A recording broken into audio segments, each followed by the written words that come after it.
Ya. Ya, ya. Halo, ketemu lagi ya. Sehat ya? Iya. Sehat. Waduh, kau senang sini ya? Kau berbangga karena masih ingat kau Messi. Bukan hanya Messi, Yamal juga. Yamal juga. Kau Karena lihat. ini dua favorit kau. Betul nggak? Gini, setiap final Piala Dunia itu kalau tim mana main anak deg-degan. Apalagi 2022, aduh, itu jantung karena sudah mau males. Kau bayangkan Ya, kacamata. Terus ya? Anak seneng ketika Messi dari umur 2-0 sudah mau menang, sudah mau juara. Kok tiba-tiba Mbappe membuat 2 gol, membuat pertandingan harus perpanjangan, itu lemes. Tapi kali ini anak jamin anak tidurnya nyenyak, anak mau menikmati pertandingannya. Oke. God, ya kalau God sekali lagi ini berbeda-beda ya. Kalau kita gini loh, kalau bicara God ini tentang cinta, tentang cinta kita pada siapa, sudah tidak bisa ada lagi. Aku mempengaruhi kau supaya kau Ronaldo tidak bisa. Kau mempengaruhi aku tentang kehebatan Messi, ya paling anak cuma, ya dia Messi hebat, tapi supaya anak cinta mengakui Messi itu God tidak bisa. Nah, menurut aku ini ada kan God yang asli akan menyerahkan tongkat God-nya kepada calon. Nah, kepada siapa ini nanti? Ya, Jangan God sih. Menurut anak legend di sepak bola ini selama ini adalah 2 Ronaldo dengan Messi, dan kelanjutannya ini siapa dengan siapa gitu toh.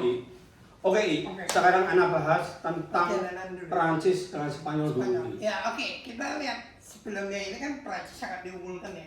Karena di turnamen ini dari awal Prancis mainnya bagus banget.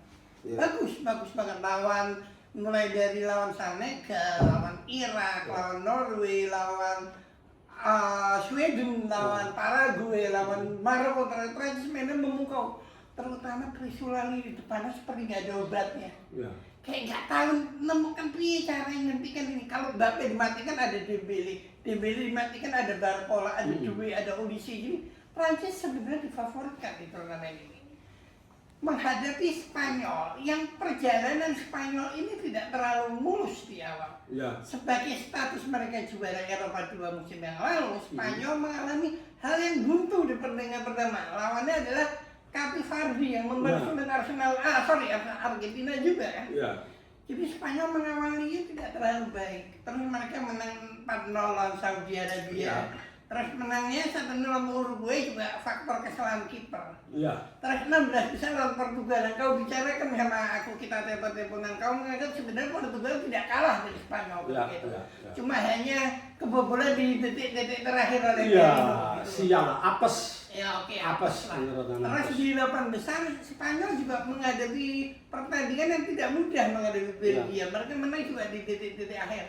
Tapi ketika melawan Prancis, di situ Spanyol mengeluarkan semua strategi dari Prancis.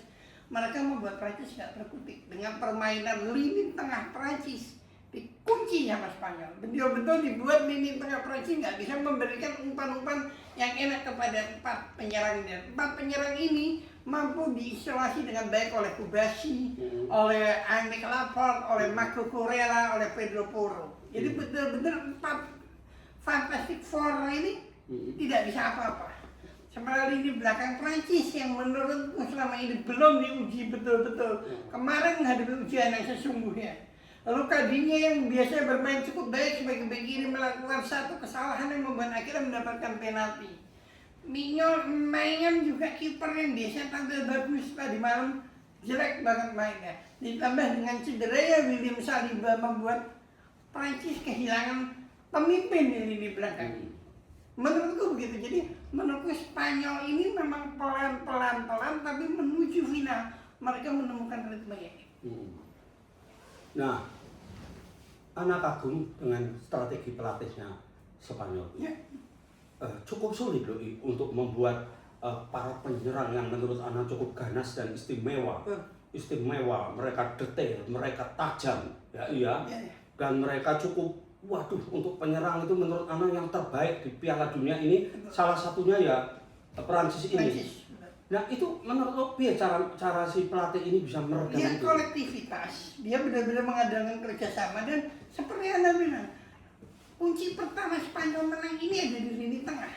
Lini tengah itu bisa dikuasai oleh Spanyol.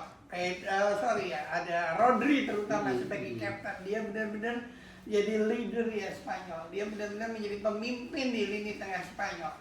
Ada Dani Olmo, ada Fabian Ruiz, ada Pedri. Betul-betul 4 pemain ini membuat Prancis tidak nyaman bermain. Jadi bola itu istilah kata ya, Prancis ngejar pantat. Jadi bola itu selalu dimenangi oleh Spanyol. Perebutan bola berbeda. Kayak ngejar apa ini? Kayak ngejar pantat. Istilah main bola adalah begitu. Jadi duel antara itu dimenangkan semua oleh Spanyol. Dikuasai oleh Spanyol semua. Mereka tahu Prancis bakal main gini kayak strategi ya. Dan karena bilang sama Kang kan, ini pelatih sebenarnya bukan pelatih kelas dunia, tapi dia adalah pelatih yang menangani Spanyol dari U21. Dan beberapa pemain Spanyol adalah pemain U21 yang mereka dulu, Olmo, Oyarzabal, sama lagi Pedri, Gavi, Cucurella itu pernah ditangani oleh De La Fuente waktu Olimpiade 2021 ketika mereka kalah sama Brazil di final. Jadi menurutku kemampuan pelatih yang sudah mengenal karakter pemain dan strategi yang diterapkan membuat Spanyol memenangkan pertandingan ini. Oke. Sekarang dengan kita bahas nanti ya.